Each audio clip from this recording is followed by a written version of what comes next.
ইবতেদায়ী মাদ্রাসা জাতীয়করণের দাবিতে জাতীয় প্রেস ক্লাবের সামনে বিক্ষুব্ধ শিক্ষকেরা। তবে দাবি আদায়ে তাদের সচিবালয়মুখী মিছিল পড়ে পুলিশের বাধার মুখে। চলে লাঠিচার্জ, ছোড়া হয় সাউন্ড গ্রেনেড। ইবতেদায়ী মাদ্রাসা জাতীয়করণের আশ্বাসের ৯ মাস পরও তা বাস্তবায়ন না হওয়ায় ক্ষোভ জানিয়েছে শিক্ষকেরা। পরে পুলিশি নিপীড়নের বিচারের দাবি করেন তারা।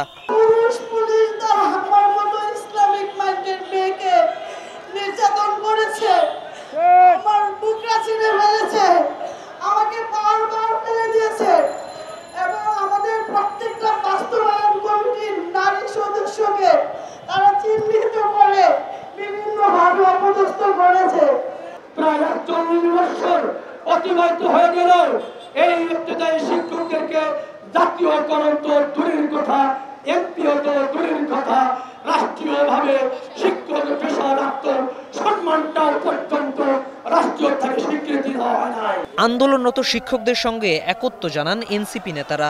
হামলার ঘটনায় জানান দ্রুত তদন্ত শেষে বিচারের দাবি। আপনারা ১৭ দিন ধরে এখানে অবস্থান করছেন, একটা না একটা সময় তো একটা সমাধান আসবে, কিন্তু আপনারা যে কষ্টের মধ্যে দিয়ে যাচ্ছেন, যে অবহেলার মধ্যে দিয়ে যাচ্ছেন, সেটার সমাধান কে দিবে? আজকে একটু আগে একটা আপা খুব বিনোদনভাবে বললেন যে আপনাদের কিভাবে নির্যাতন করা হয়েছে। আপনারা তো আসেন নাই, মন্ত্রীরা তো আসেন নাই, কাকে পাঠাইছেন? পুলিশকে পাঠাইছে আপনাদেরকে নির্যাতন করার জন্য। একটা শান্তিপূর্ণ অবস্থানে কেন? আমরা অতি দ্রুত এই দাবি মেনে নেওয়ার আবেদন জানাই।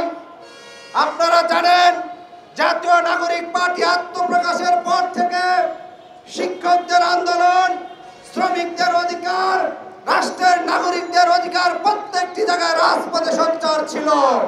এরপর পুলিশের সঙ্গে সংঘর্ষে আহত শিক্ষকদের দেখতে ঢাকা মেডিকেলে যান এনসিপির প্রতিনিধি দল। শাহানুর ইসলাম, স্টার নিউজ, ঢাকা।